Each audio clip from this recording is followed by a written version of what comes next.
Bonjour à toutes et à tous. Nous vous saluons dans le précieux nom de notre Seigneur Jésus-Christ. Lors de notre précédente rencontre, nous nous sommes entretenus sur Hébreux 12 au verset 14 et particulièrement le verset 14a. Et le verset dans son ensemble disait « Recherchez la paix et la sanctification sans laquelle personne ne verra le Seigneur. » Et ce matin, nous voulons nous intéresser à la partie B. Rechercher la sanctification sans laquelle personne ne verra le Seigneur. Selon la Bible, la sanctification est le processus par lequel une personne est mise à part pour Dieu et transformée pour vivre selon les standards, les préceptes de Dieu. Voici quelques notions clés. Alors, quant à nous, en profondeur de ce que c'est que la sanctification, le terme sanctification vient du mot grec sanctus, qui signifie sacré ou saint. Dans un contexte biblique, cela signifie être séparé pour une utilisation divine. C'est un processus spirituel par lequel une personne est rendue sainte ou mise à part pour Dieu. Alors, la sanctification implique de façon évidente une mise à part de soi, une transformation profonde, une communion ou une intimité avec Dieu, et cela peut s'étaler sur une durée assez longue selon notre vie. Alors, en deuxième position, nous avons le processus de la sanctification. La sanctification est à la fois un acte instantané et un processus continu. À la conversion, nous avons la nouvelle naissance. Et la nouvelle naissance implique que nous sommes saints. Nous sommes mis à part par le Saint-Esprit qui nous sanctifie par le sang de Christ. Mais cela est instantané. Et comme nous sommes appelés à poursuivre la vie, alors il faut continuer à être sanctifié au jour le jour.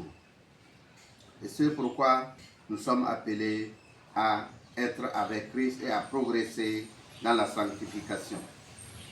Alors, quel est le rôle du Saint-Esprit dans la sanctification? Le Saint-Esprit joue un rôle capital, crucial dans la sanctification. Le Saint-Esprit aide les croyants à vivre selon les commandements de Dieu et à produire les fruits de l'Esprit que nous avons dans Galates au chapitre 5, le verset 22 et le verset 23. Nous avons par la suite l'appel à la sanctification.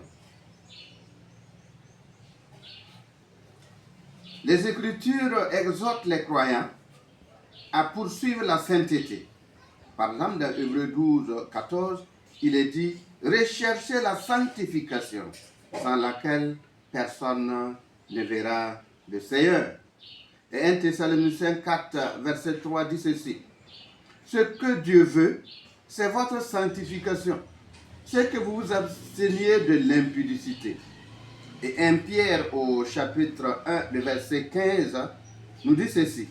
« Mais puisque celui qui vous a appelé est saint, vous aussi soyez saints dans toute votre conduite.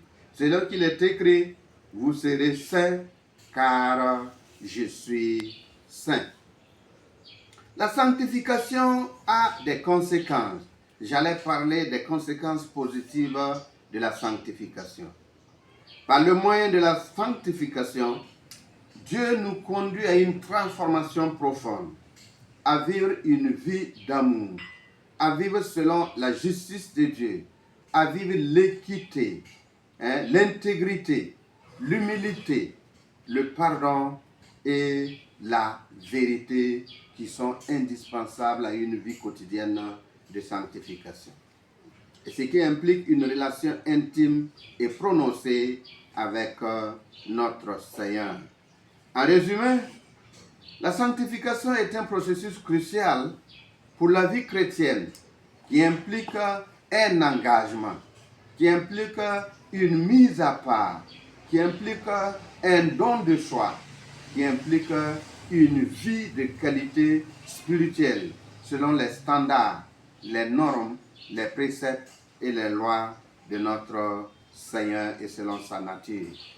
Seigneur, aide-nous à expérimenter quotidiennement la sanctification. Aide ton peuple, aide tes bien-aimés, oui, aide ton Église à vivre la sanctification afin de te plaire et pouvoir poursuivre l'œuvre d'évangélisation et de proclamation de ta bonne nouvelle. Amen. Excellente journée à toutes et à tous et que Dieu vous bénisse abondamment. À la prochaine. Demeurez bénis. Amen.